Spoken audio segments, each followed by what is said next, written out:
Hey everybody, welcome to this week's Weekend Filler, a very special weekend filler dedicated entirely to the great state of Delaware. As always, we're putting the U back in UHF, but this week the U's are from Delaware. First up, we're going to drink a Small Wonder beer with our good friends at Bellefonte Brewing Company. They call it Small Wonder because that's also a nickname for Delaware.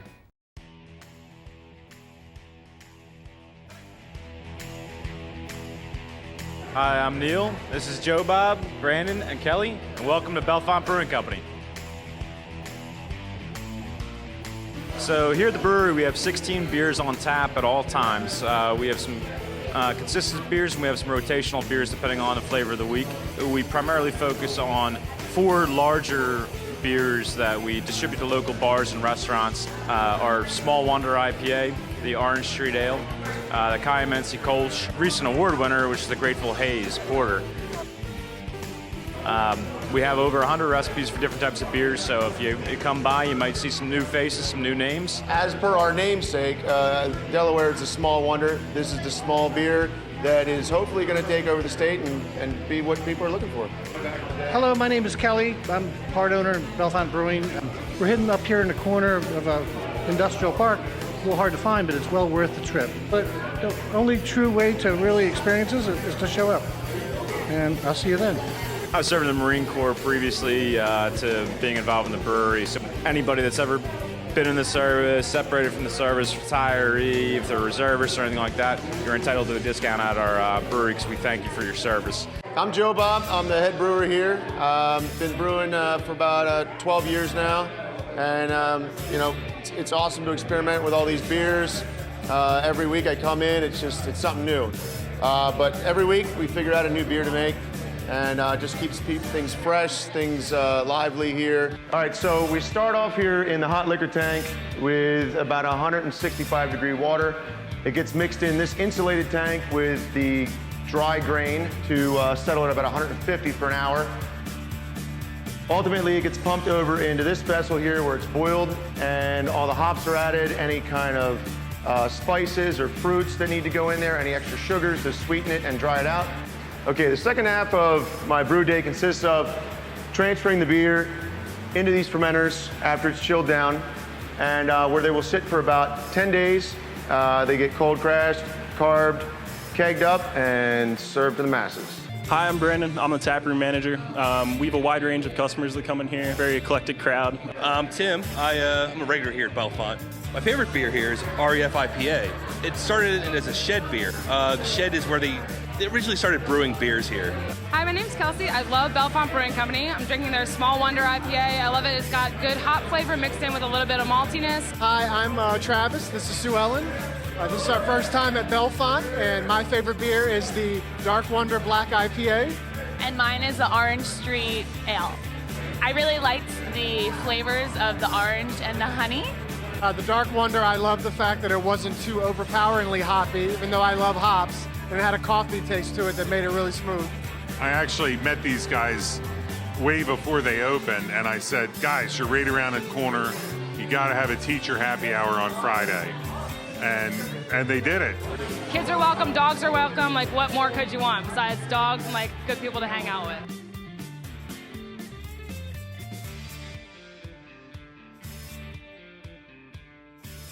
Thanks for watching Weekend Filler. Next up, a place called Riverfront, Wilmington. It's just 25 miles from the city of Philadelphia. You can eat cool things, drink cool things, lots to do for the kids. Check it out. Riverfront is also the home of the legendary Blue Rocks baseball team.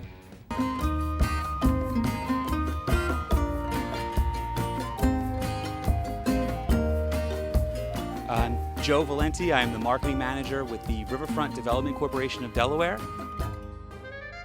We're here on the Riverboat Queen that we use to take Thursday evening and Sunday brunch and dinner cruises, as well as private charters that we rent out. We are along the Christina River on the Wilmington Riverfront, where we have our 1 3/4 mile river walk. We have a lot of attractions for families and children, adults of all ages. We have our miniature golf course. our ice cream shack. We have an IMAX theater. Our minor league baseball team just celebrated its 25th anniversary last season. A trampoline park. We have a beer garden. In the wintertime, we have our ice rink, which is open 7 days a week. Our Delaware Theater Company, things for children to do, Children's Museum. We also have a river taxi now through September daily, offering daily service as well as weekly family environmental and educational cruises. On Wednesdays, we offer our Wine on the Water wine cruises on the taxi, where folks can get on, enjoy a glass of wine, and take a nice sunset tour of the river. And our riverfront market is very popular for people commuting on the train or people that work in the area, live in one of our nearby hotels. They're able to go over there for lunch or dinner. There's about 10 different restaurant venues that they can check out. Fresh produce, fresh seafood, something for everybody. Something to do for families that they can kind of spend an entire day here. They can come down and then actually stay at one of our hotels. We have a Westin right on the riverfront, and we're actually in construction building 2 more hotels right next to it. Details and booking info on our website, it's riverfrontwilm.com, or on any of our social media sites, Riverfront Wilmington. I thank all of you for checking us out on Weekend Filler. As we mentioned, the riverfront has lots to do for kids, but who better to tell you about that than a kid? Hi, I'm Bella. The Children's Museum is located in Wilmington, Delaware.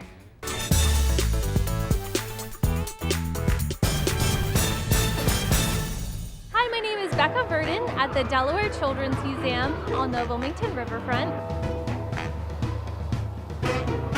We're a STEAM-based children's museum based on STEAM, so that's STEM with the arts in there, and playful learning. All of our programming and all of our exhibits are based on those platforms. So it's a lot of fun. Our target range is 2 to 8 years old, and usually kids up to 12 will still enjoy the museum. 8 exhibits, 1 floor, so it's very accessible. You can bring your lunch in. Because we're a smaller museum, we also rotate our programming weekly, so that's a great thing to keep it interesting.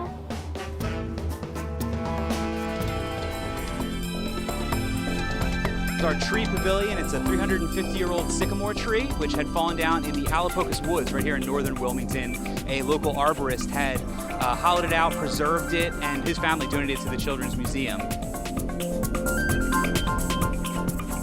It's a great picture opportunity for families, for people to just to crawl through and explore. It's something that you really don't get to see in a lot of other museums. We are open Tuesday through Thursday, 10 to 3, Fridays from 10 to 8 p.m., and from 5 to 8 p.m. it is $5 admission. And then we're open all weekend from 10 to 5. In September, we are closed during the week, but we are open on the weekends, regular hours in October. And some monthly events that are coming up. We have Star Wars Science Day in September, as well as Grandparents' Day. New Year's, we have a Rockin' Noon celebration, which is probably one of our biggest and best events. So definitely want to check those out.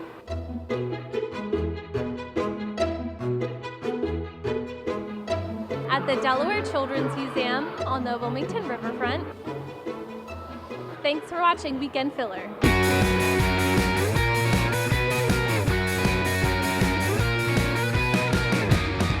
Fort Delaware's history goes back as far as the late 1700s, when Pierre L'Enfant thought this was an ideal place to put a fort.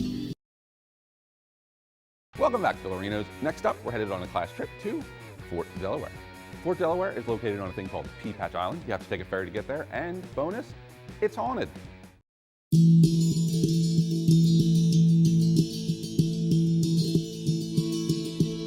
Welcome to Fort Delaware. My name is Laura Lee, and I'm representing Delaware State Parks today at one of my favorite places, Fort Delaware State Park. This is a great historical gem and a wonderful getaway for your family. It's an affordable vacation. Come out here and see what it was like to live during the Civil War. Fort Delaware's history goes back as far as the late 1700s, when Pierre L'Enfant thought this was an ideal place to put a fort. So what you see today is the Civil War version. It's a pentagonal fort, and it took at least 15 years to build. Fort Delaware, as I said, was built to keep people out, but it's more famous for keeping people in. It's notorious as a Civil War prison. Fort Delaware held 33,000 prisoners in a 4-year span. Fort Delaware is very popular with school field trips as well, and today we're on a field trip with a group of kids from New Jersey. We have letters, journals, diaries, military records, and we can tell with great accuracy what it was like to be out here. From marching in the infantry, to watching the blacksmith, to getting to speak to a Confederate prisoner about his experience. We saw what it was like to be a prisoner, like what you got to do, what they did in their free time, where they stayed. Learned like how it was to be a prisoner, like how you didn't get to your family, or how you didn't have much privileges. One of the best stories is there was a Confederate that was sitting on the banks of the island watching some of the Union soldiers ice skate during the winter. He asked if he could try the skates, and they figured since he was a Florida prisoner, this guy's not going to be able to skate, and it's going to really give us a laugh for the afternoon. So he puts the skates on. He skates a little bit and falls down, and everyone laughs. And he gets up and skates a little farther away and falls down again until he's finally out of rifle range, and then he just took off and was never seen again. Everyone always asks, is Fort Delaware haunted? And I have to be honest, for many years when I worked here, I did not believe that at all. And then a couple of odd things happened. But on one occasion, I was spending the night on the island with a group of Boy Scouts. The Boy Scouts and their chaperones stay in a barracks outside of the fort, and I stay inside the fort in the comfort of one of the bedrooms on a feather bed. So I was on the feather bed on my sleeping bag, and I heard someone shut the door downstairs. Now, it was after their curfew, so I figured it had to be a staff member playing a trick on me. So I left the room and went to the next room, looked out the window down at the parade ground to see if I saw anyone running away, and I did not. So I go back to my room, and my sleeping bag, which was on the bed, was in a ball in the corner of the room. It was a bit of a rude awakening to me. I just took a couple of Tylenol PMs and went back to sleep because there was no boat off the island. This is Laura Lee. I want to thank you for visiting Fort Delaware and beautiful Delaware City today. If you have any questions about visiting Fort Delaware, go to destateparks.com or call the ticket office at 302-834-7941. Thanks for watching Weekend Filler! If the ghost of Fort Delaware didn't steal your appetite, definitely try this place for lunch. It's called Crabby Dick's. In addition to the one in Delaware City you're going to see right now, Crabby Dick's is also located in Rehoboth.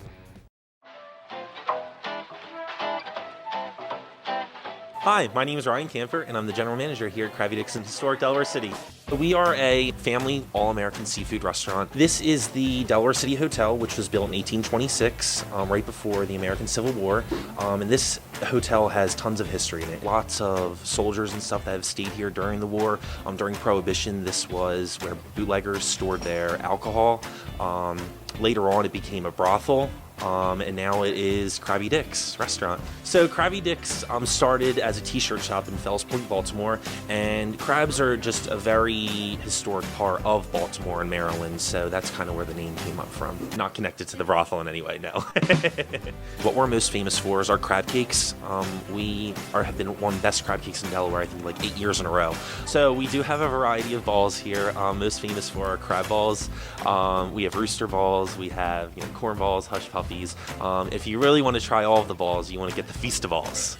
So this is our homemade seaman sauce. Our cooks make this up every day in the back, and it's great on balls, any type of balls that you like.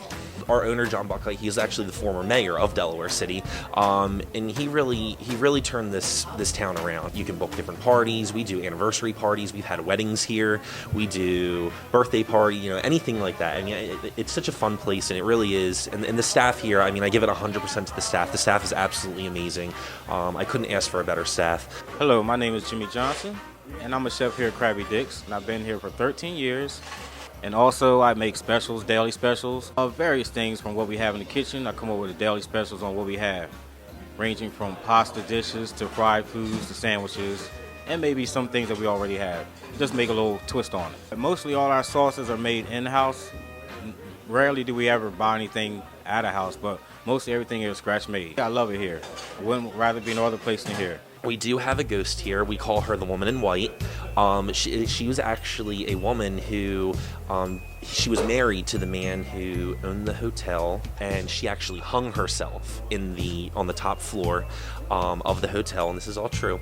And every once in a while, you will see a woman walking around in a white dress. I believe she hung herself in her wedding dress. She's very friendly. She's never hurt us or anything like that. Sometimes I walk in the kitchen, I will see a broom and a dustpan just standing up alone in the middle of the kitchen all by itself, and also seen plates and dishes just fall off the shelf for no reason.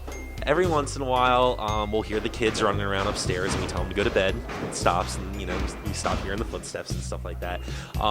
It's definitely not a place you want to walk around in at nighttime by yourself. So the whole building, just the fact that we've been able to keep it as original as possible from when it was first built in 1826, it's just immaculate the way it looks. All the original hotel rooms are still intact upstairs. So the swinging door that is in the bar area is actually the original door of the Delaware City Hotel. That's probably the most significant part in the bar area that I like most, and it really stands out for everyone. It's a fun place to be. I mean, I love working here. All right, guys, well, thank you so much for visiting Crabby Dick's in historic Delaware City. Come try out our balls.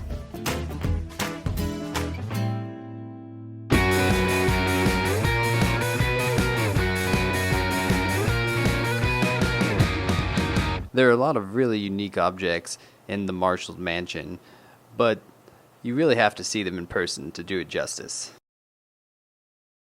Welcome back, Filler fans. Next up, the birth of a new state park in Delaware just across the PA border called Auburn Heights Preserve. This park has 360 acres donated by the Marshall family, and they also donated their steam engine collection, which is amazing, and we're going to show you more of that later.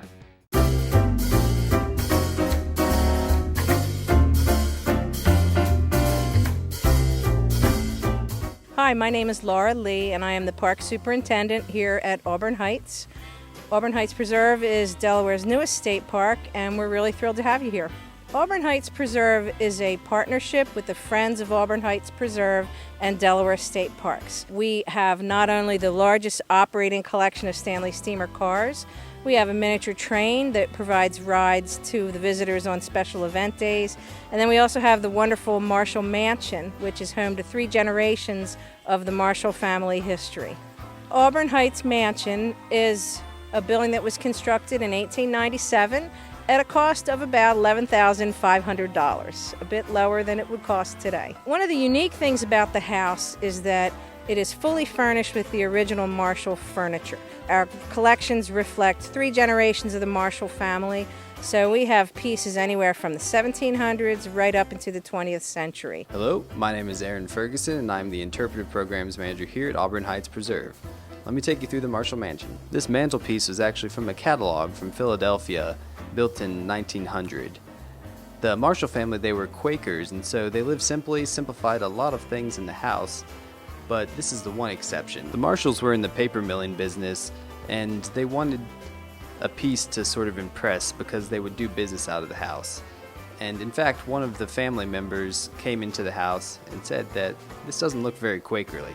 This is called the Regina Music Player, and it was the first music box that the family had to entertain their friends and guests who came over.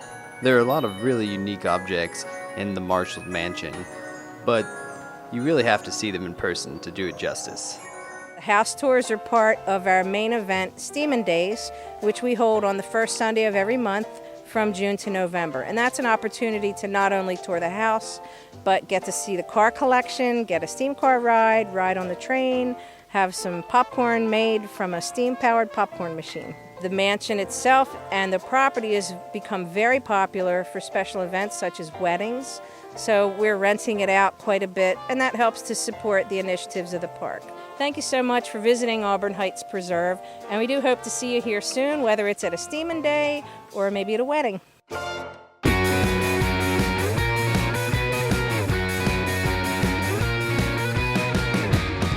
We have electric cars like the 1916 Roush and Lang. It's now operated on golf cart batteries, but in its day it would have had 96 individual single-cell batteries under the hood. Thanks for sticking around. As we mentioned before, this steam engine collection at Auburn Heights is amazing, so it's going to get its own segment right here. The cool thing about these engines, even though they're older than your Grammy's Grammy, you can actually take rides in these things.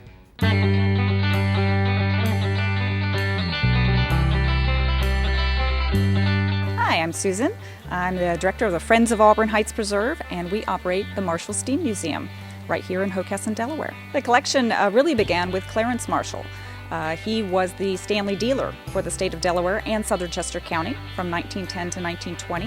And by 1947, he had fully restored 13 Stanleys. We also have steam locomotives. We have electric trains that were originally his son, Tom Marshall's. who is still very much alive. He's 94, lives very close to here, and he's the reason we keep coming in and learning how to drive and take the cars out. One of the distinguishing features of our museum is that we house the largest operating collection of Stanley steam cars, or of steam cars in general, in fact, in the world. Some distinctive cars in our collection include our Model 87, which has been coast to coast, and that means both east-west and north-south. We have electric cars like the 1916 Roush & Lang. It's now operated on golf cart batteries, but in its day it would have had 96 individual single-cell batteries under the hood. And the Model K was reportedly driven by Tom Marshall's father, Clarence, about 75 miles an hour on a good open road near here. The earliest cars in our collection are the 1901 Mobile and the 1905 Stanley CX. Steam cars are very different from a regular car. The most obvious fact is that there's no ignition, so there is no key to start the car. You actually fire them up, so you have to take a torch and vaporize the fuel. The cars are mostly wooden, therefore I made the decision not to try to drive the cars very early on. But it does take sort of an expert hand, but it's all volunteers who operate these cars. Tom Marshall started teaching to be sure that there would still be people around to run them. When he decided to donate the cars to our organization, the most important thing for him to honor his father was that they stay operating. And in order for that to happen, he would have to teach a whole new generation of people how to run these cars. And he's been doing that for over 20 years, and we have quite a team. Well, we appreciate you visiting today, and we hope you will come back and see us again at Auburn Heights Preserve and the Marshall Steam Museum. So that's our show. Thanks for letting us fill a little of your weekend. We hope you enjoyed watching the filler as much as we enjoyed making the filler. We love making the filler for people just like Bella, who's going to tell you all about our social media now. Don't forget to check us out on social media. I'm Tony Romeo, and until next week, I will see you on the interwebs.